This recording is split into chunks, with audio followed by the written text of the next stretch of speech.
Well, guess what? Louis XVIII, that incompetent ruler of France, died. What? Yep, he died. He died without a rightful heir to the throne, and so his brother, Charles X, inherits as King of France. So now let's follow this path of power. We had Louis XVI, then we had a revolution, and he dies.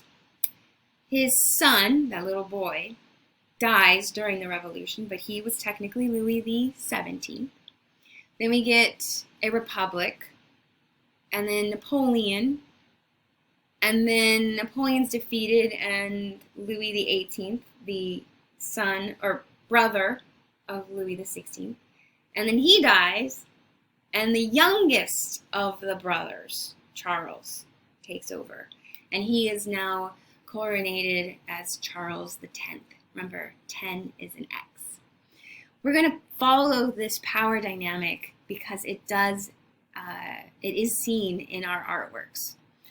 So we have a new king of France, but guess what? He's just as terrible. He's just as rotten as Louis XVIII. He's just as disgusting. I know. Our next artist is Eugene Delacroix. Delacroix is a romantic artist, French romantic artist, and he is known for his expressions in color, the emotional use of color to express passion or fear or the chill of death. Think of him as in opposition to Ingres. In fact, here, Ingres versus Delacroix. They are both romantic artists, but they are going to use different tools in their composition to have you experience feeling. Ingres was all about line. Remember? Ingres equals line. And we see that in his self-portrait. Look at the clear delineation of his features. The use of line to define those lips, that nose, that chin. Let's look now at Delacroix. There's no lines at all. It's all slaps of color. In fact, we have these raw brush strokes where we can see the manipulation of the paint.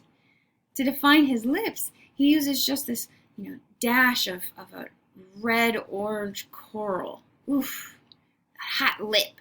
So very different, and yet they are both part of the Romantic movement. Ingres wants to encourage your imagination with line. Delacroix wants to encourage your imagination with color. Our first artwork by Delacroix is called Death of Sardanapalus.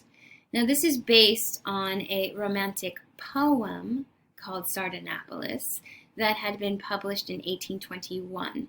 And in it, the author, who is, if you're into poetry, it's Lord Byron. He's a very famous romantic poet of the time.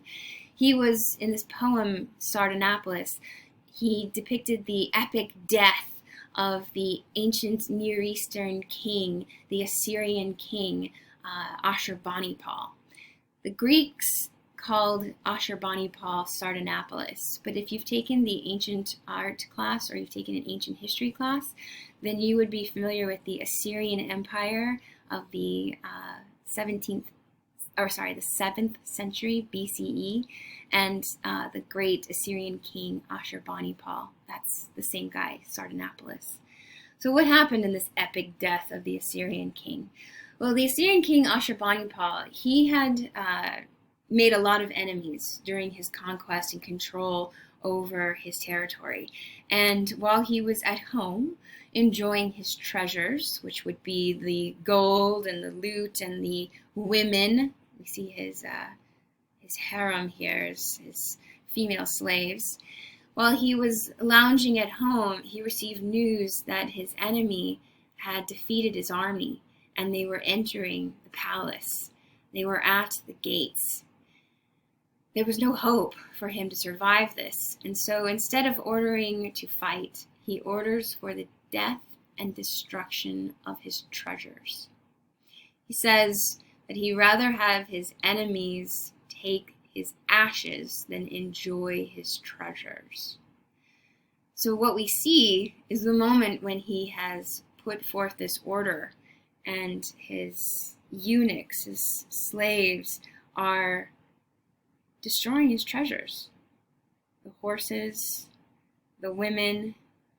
Now, the next thing to happen is that Sardanapalus, lounging on his bed, will be put on fire as his funeral pyre.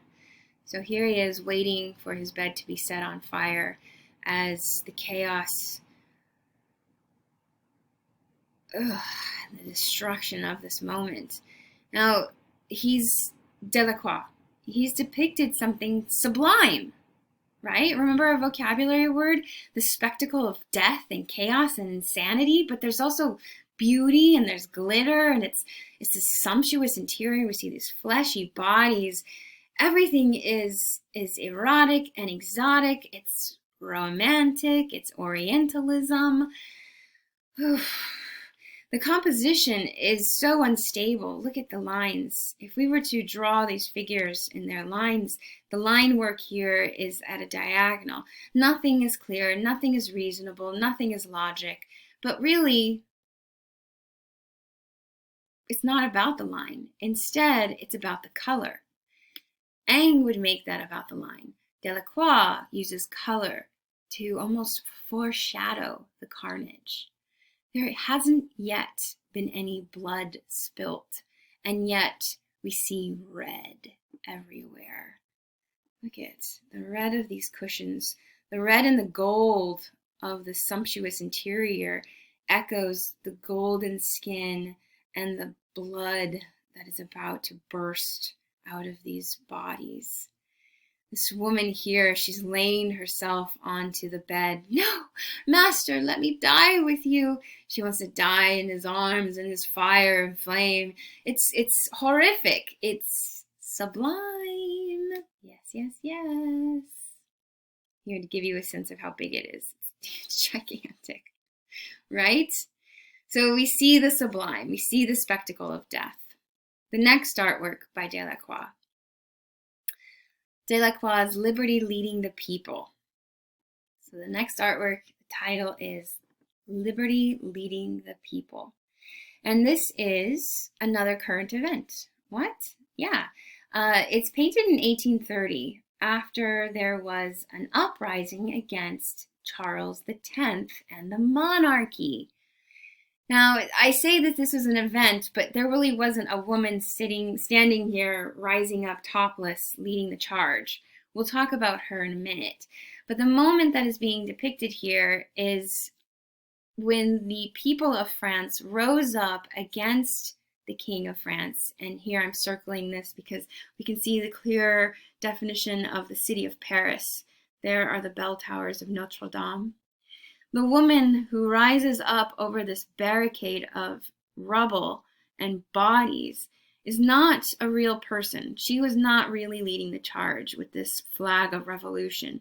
No, instead, she is a personification. So that's your next vocabulary term, personification. When an abstract idea or object is given human form, a person representing an idea. So, what?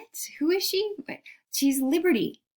She's the idea of liberty, of freedom, and she is being put into a person.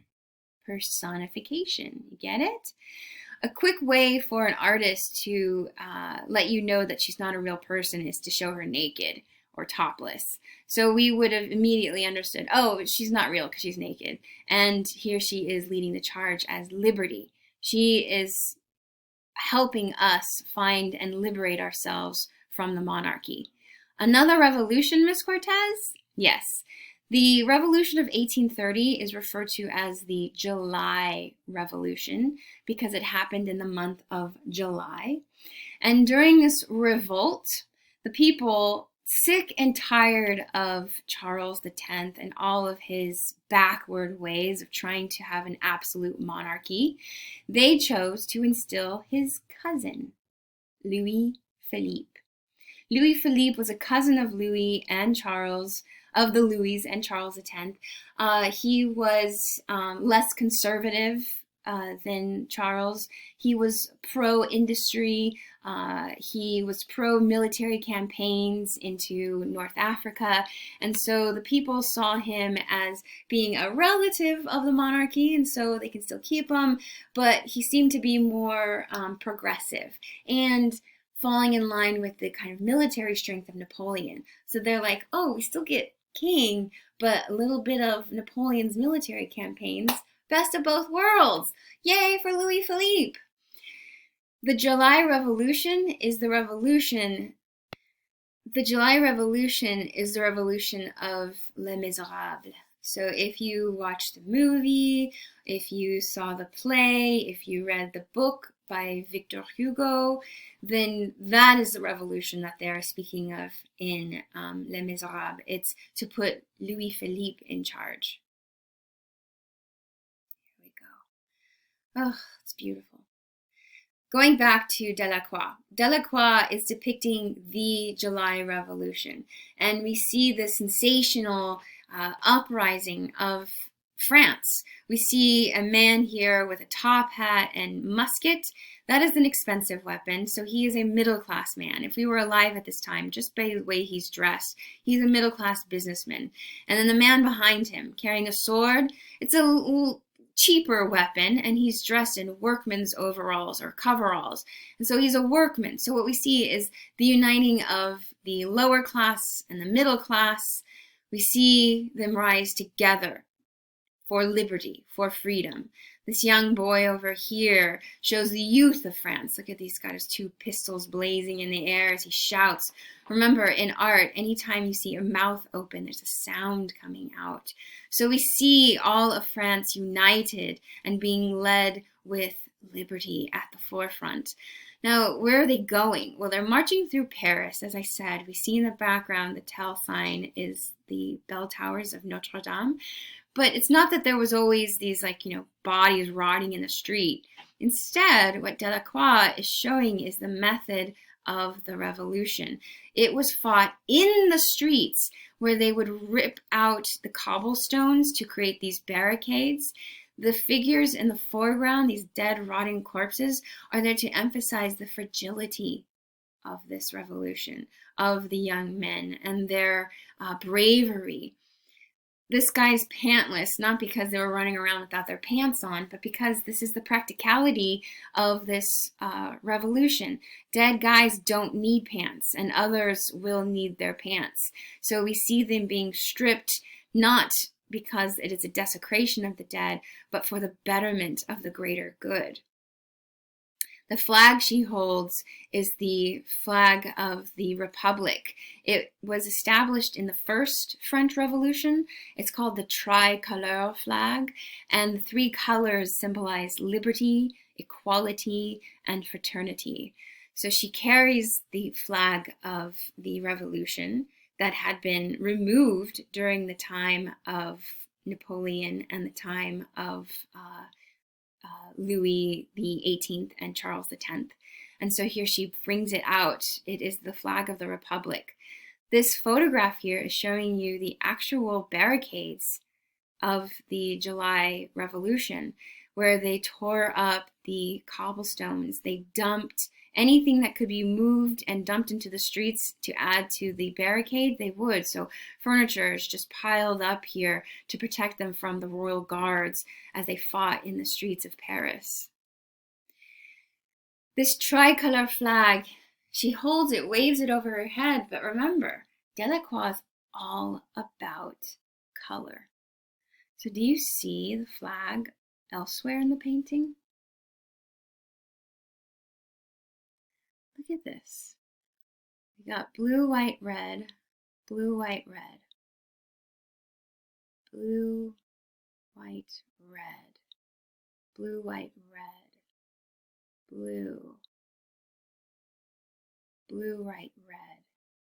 It's not an accident that so much of this scene is filled with the colors of liberty and and fraternity and equality. Delacroix is instilling revolution in the composition. We see it all around us. For Delacroix, color brings out that passion. And he could have chosen any color for these jackets or these shirts or these sashes, but he chooses the colors of the flag so that we see revolution is everywhere. Liberty, a personification, but she also has this very intense posture, this shape of her body here. And Delacroix is specifically calling back to an ancient Greek statue. She's called the Nike of Samothrace, or the winged victory. Nike of Samothrace is the Greek goddess of victory. And this statue that we're looking at was, and still is, in France. It's at the Louvre Museum. It's something that Delacroix would have been very familiar with.